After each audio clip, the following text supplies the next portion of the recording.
گرفتار کرنے کے لیے حضرت سارہ علیہ السلام کو اپنے سپاہیوں کو روانہ کر دیا۔ سپاہی آئے، ابراہیم علیہ السلام کے ساتھ جھگڑا کرنے لگے، آپ کو پیچھے کر دیا گیا۔ اللہ کے نبی نے فرمایا نہ چھیڑو، میری عزت ہے، اللہ نے مجھے نبوت عطا فرمائی، رسالت عطا فرمائی ہے، اللہ نے دین مجھے عطا فرما دیا، اللہ تعالیٰ نے آسمانی علم مجھے عطا فرما دیا، یہ میری گھر والی ہے، نہ چھیڑو۔ لیکن لوگ باز کوئی نہ آئے۔ حضرت ابراہیم علیہ السلام روتے رہ گئے، چیختے چلاتے رہ گئے۔ قوم کے لوگوں نے ایک بات کو نہ سنا، حضرت سارہ کو آپ سے علیحدہ کر دیا گیا۔ حضرت سارہ بھی پریشان ہے، نہ جانے اگلے منظر کے اندر کیا بنے گا۔ ابراہیم کو علیحدہ کر دیا، سارہ کو علیحدہ کر دیا۔ فرمایا انہی لمحات کے اندر حضرت سارہ کو جب لے جایا گیا، ابراہیم علیہ السلام پریشان ہو گیا۔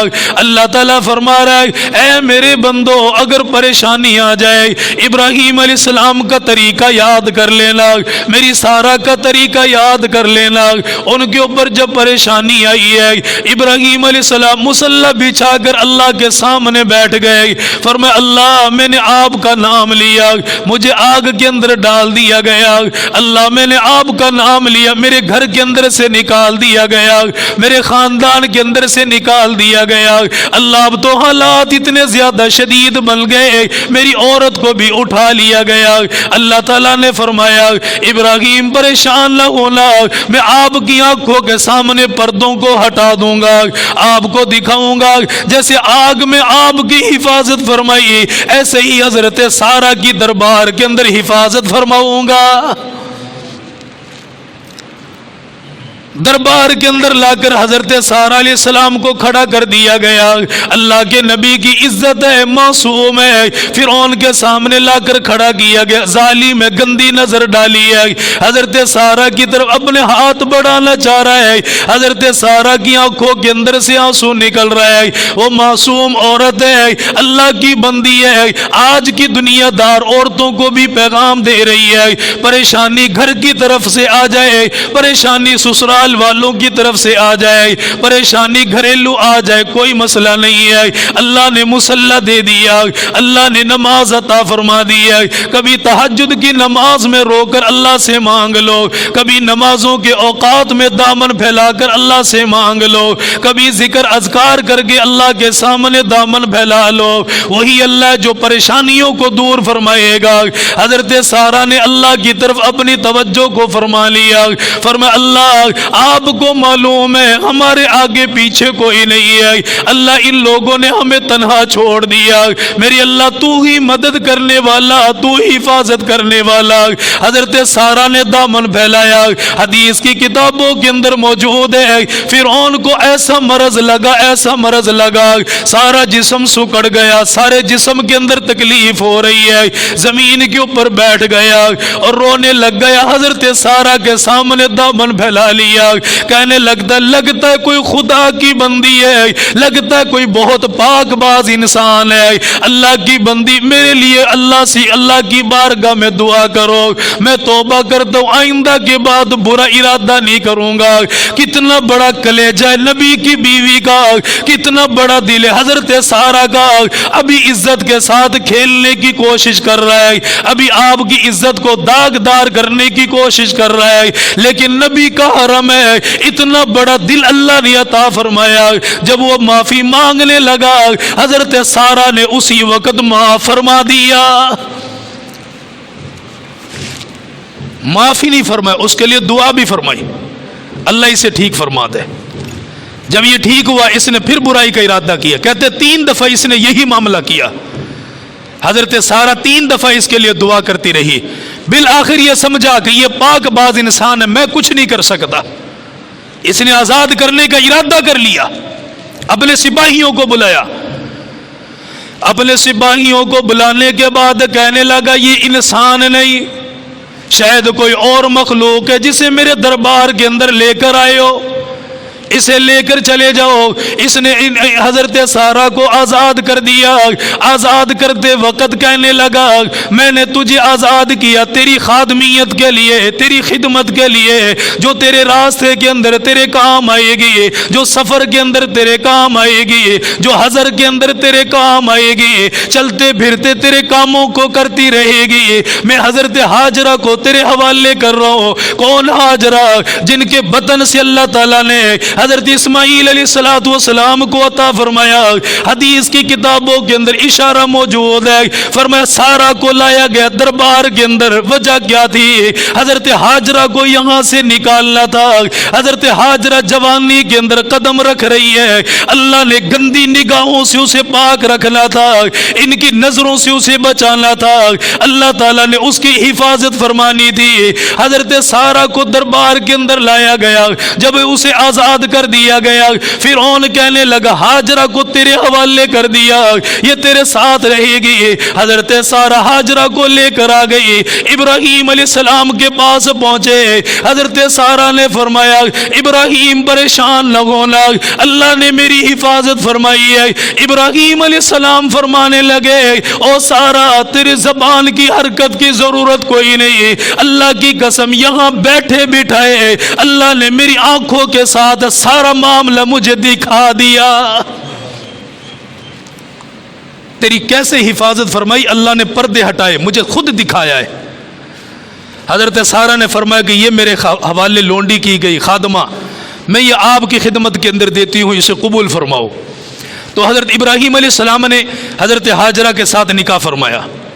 نکاح فرمانے کے بعد اللہ تعالیٰ نے حضرت ہاجرہ کے بطن سے پہلی اولاد ابراہیم علیہ السلام کو اسماعیل عطا فرمایا۔ جب ابراہیم علیہ السلام کو حضرت اسماعیل علیہ السلام ملے، کہتے ہیں اس وقت ابراہیم علیہ السلام کی عمر 82 سال تھی۔ 82 سال عمر ہے۔ حضرت ابراہیم علیہ السلام بڑے خوش ہیں کہ اللہ نے بڑھاپے کے اندر اولاد دے دی، بڑھاپے کے اندر اللہ نے اولاد عطا فرمائی، لیکن ابھی آزمانا تھا، آزمائشیں بھی باقی تھی۔ ابراہیم علیہ السلام خوش ہیں، حضرت ہاجرہ کی گود بھر گئی۔ حضرت سارہ وہ ہے جس نے وطن آپ کی محبت میں چھوڑا، اللہ کی محبت میں چھوڑا، لیکن ان کے پاس اولاد نہیں ہے۔ ناگوار گزرا تھوڑا سا طبیعت پر، بوجھ ہوا، فرمایا ابراہیم ہاجرہ کو بھی اسماعیل کو بھی لے جا، چھوڑا انہیں کہیں۔ مقصد یہ نہیں تھا کہ یہ تکلیف کے اندر آئے، فرمایا بس کچھ دیر کے لیے دور رہے۔ اور یہ طبیعت ہے، انسان کی طبیعت کے اندر ایسے حالات آ جاتے ہیں، کوئی بڑی بات نہیں۔ حضرت سارہ نے یہ بات فرمائی۔ سیدنا ابراہیم علیہ السلام نے فرمایا سارہ آپ کو معلوم ہے وطن اپنی مرضی کے ساتھ نہیں چھوڑا، اللہ نے حکم دیا میں نے وطن چھوڑ دیا۔ فرمایا سارا آج بھی میں حکم کا انتظار کروں گا۔ اللہ تعالیٰ کی طرف سے حکم آ گیا، جبرائیل علیہ السلام آ گئے، فرمایا پاک پیغمبر اللہ کی طرف سے حکم لے کر آ گیا، سارا نے آپ کی محبت میں وطن کو چھوڑ دیا، اپنے ماں باپ کو چھوڑ دیا، اپنے گھر بار کو چھوڑ کر علیحدہ ہو گئی ہے، آپ کے ساتھ چلنے کے لیے تیار ہو گئی ہے۔ فرمایا ابراہیم ان کے منہ کے اندر سے زبان کے اندر سے اگر کوئی جملہ نکل گیا اسے پورا کرنا ہے۔ کتنی اللہ کی مقبول بندی ہے، اللہ کو اس کی ادا کتنی پسند آئی ہے۔ حضرت ابراہیم علیہ السلام نے حضرت ہاجرہ کو لے لیا، تھوڑا سا کھانا ساتھ میں، کھجوریں پاس ہے، پانی ساتھ لے لیا گیا۔ حضرت اسماعیل علیہ السلام کو بھی لے لیا گیا، ابھی بچپن کے اندر ہے، ابھی چلنا نہیں سیکھا، ابھی بولنا نہیں سیکھا، ابھی انگلی پکڑ کر ہلنا جلنا نہیں سیکھا۔ حضرت ابراہیم علیہ السلام لے کر روانہ ہو گئے، خانہ کعبہ کے قریب آ گئے، وہاں پر جھاڑیاں موجود ہیں، پہاڑیاں موجود ہیں، وہاں پر بیابان ہے، جنگل موجود ہے، بسنے والا انسان کوئی نہیں۔ حضرت ابراہیم علیہ السلام نے دونوں کو چھوڑ دیا، ان کو چھوڑ کر علیحدہ ہو گئے۔ حضرت ہاجرہ نے سمجھا شاید چند قدم کے فاصلے پر چلیں گے، واپس آ جائیں گے۔ ابراہیم علیہ السلام چلتے جا رہے ہیں، واپس مڑ کر بھی کوئی نہ دیکھا۔ حضرت حاجرہ کو پریشانی ہو گئی ہے، یہ بیابان ہے، بسنے والا کوئی نہیں، آباد ہونے والا کوئی نہیں۔ ابراہیم کس کے سہارے کے اوپر چھوڑ کر جا رہا ہے، کس کے نام پر ہمیں چھوڑ کر جا رہا ہے؟ حضرت حاجرہ قریب آ گئی، آپ کا دامن آ کر پکڑ لیا، فرمایا ابراہیم کس کے سہارے پر چھوڑ کر جا رہے ہو؟ حضرت ابراہیم علیہ السلام نے کلام نہیں فرمایا، آپ نے ان کی باتوں کا جواب نہ دیا۔ اللہ نے فرمایا ابراہیم بولنا بھی نہیں، کلام بھی نہ کرنا، ان کی بات کا جواب زبان سے نہ دینا۔ حضرت حاجرہ سمجھ گئی ہے ابراہیم کو شاید منع کر دیا گیا، فرمایا اللہ کے نبی اگر زبان سے جواب نہیں دیتے کوئی بات نہیں ہے، زبان کو ہلا کر بتا دے، اشارہ کر کے بتا دے، انگلی کے ذریعے بتا دے، ہاتھ کے ذریعے بتا دے۔ اب اللہ کا نبی شہادت والی انگلی کو بلند کر رہا ہے، فرمایا حاجرہ میری مرضی نہیں، میں اللہ کی مرضی پر تمہیں یہاں چھوڑ کر جا رہا ہوں۔ جب اتنا کہا تو حضرت حاجرہ نے فرمایا کوئی پرواہ نہیں، اب تو جا، میں جانوں میرا رب جانے۔ ایسا بھروسہ، ایسا یقین، اللہ کی قسم آج گھروں کے اندر شاید نہ ملے۔ حضرت حاجرہ اکیلی ہیں، بچے کے ساتھ ہیں، وہ کھانا پینا کتنے دنوں کا ہو سکتا تھا بھلا؟ کھجوریں ہیں، پانی ہے، انسان کو پیاس لگتی ہے، بیابان ہو، جنگل ہو تو زیادہ پیاس لگتی ہے۔ وہ پانی پیتے رہے، کھانا غذا استعمال ہوتی رہی، بالآخر وہ چیزیں ختم ہو گئی۔ میں بالکل مختصر عرض کرتا جا رہا ہوں تاکہ ساری چیزیں پوری ہو جائیں۔ حضرت ابراہیم علیہ السلام نے چھوڑا، ساری چیزیں ختم ہو گئی۔ حضرت حاجرہ نے دیکھا کہ میں تو ماں ہوں، صبر کر لوں گی، بچہ کیسے صبر کرے؟ بچہ کیسے صبر کرے؟ حضرت حاجرہ سلام اللہ علیہا نے دیکھا پانی ختم ہو گیا، کھجوریں بھی ختم ہو گئی، چھاتی کے اندر دودھ ہے وہ دودھ بھی خشک ہو گیا۔ حضرت حاجرہ سلام اللہ علیہا پریشان ہو گئی، اللہ اس کا کیا بنے گا؟ معصوم ہے، ابھی تو اس نے دیکھا کچھ نہیں ہے، دنیا کے حالات سے واقف کوئی نہیں ہے۔ حضرت حاجرہ پریشان ہو گئی ہے، فرمایا آپ نے پریشانی کے عالم کے اندر چکر لگانا شروع کر دیا۔ اللہ تعالیٰ فرما رہا ہے ان الصفا والمروۃ من شعائر اللہ۔ حضرت حاجرہ نے دوڑنا شروع کر دیا، کبھی صفا سے چلی مروہ کے قریب آ گئی، کبھی مروہ سے چلی صفا کے قریب آ گئی، کبھی درمیان کے اندر آہستہ چلنے لگ گئی ہے، کبھی تیزی کے ساتھ چلنے لگ گئی ہے۔ حضرت حاجرہ نے 7 چکروں کو مکمل فرما لیا، فرمایا جب بیٹے سے تھوڑی سی دور جاتی ہے پھر یہ دل کے اندر ڈر پیدا ہو جاتا ہے، اللہ جانے میرے بیٹے کا کیا بنے گا، خدا جانے میرے بیٹے کو کہیں تکلیف نہ پہنچ جائے، میرے بیٹے کو کوئی نقصان نہ ہو جائے۔ پھر جلدی سے دوڑ کر آتی ہے، اپنے بیٹے کو سینے کے ساتھ لگاتی ہے۔ 7 چکروں کو مکمل کرنے کے بعد حضرت حاجرہ جب قریب آ گئی ہے، معصوم روتے جا رہا ہے، ابھی تو ایڈیاں بھی بڑی نرم و نازک ہے، ایڈیاں بھی بڑی چھوٹی چھوٹی ہیں، کوئی وزنی زیادہ کوئی نہیں ہے۔ ان پہاڑوں کو دیکھو، شاید آج کی مشینریاں بھی کام نہ کرے، ان پہاڑوں کو دیکھو شاید گدال وہاں پر کام نہ کرے، ان پہاڑیوں کو دیکھو شاید وہاں پر کوئی کام نہ کرے، اتنی سختی زمین کے اندر موجود ہے، لیکن اللہ کی قدرت ہے جب وہ زمین کو پھاڑنے کے اوپر ہے، پہاڑوں کو پھاڑنے کے اوپر ہے، ایک نرم و نازک ایڈی کے ذریعے پھاڑ کر رکھ دیتا ہے۔ حضرت اسماعیل علیہ السلام رو رہے، آپ نے رونے کی حالت کے اندر پاؤں زمین کے اوپر مارا، معصوم بچہ ہے، ادھر پاؤں زمین کے اوپر لگا، پہاڑی کے اوپر لگا، اللہ تعالیٰ نے پہاڑی کا کلیجہ چیر کر رکھ دیا، وہاں سے زمزم کا پانی نکل رہا ہے، چشم و فلک یہ نظارہ دیکھ رہا ہے، آسمان بھی یہ منظر دیکھ رہا ہے، وہاں سے پانی نکل کر بہنے لگ گیا۔ حضرت حاجرہ کے 7 چکر مکمل ہو گئے، جلدی آئی، اپنے بیٹے کے قریب آئی ہے، آ کر دیکھا بیٹے کی ایڈیوں کے نیچے سے پانی نکل رہا ہے۔ حضرت حاجرہ نے پانی اٹھایا,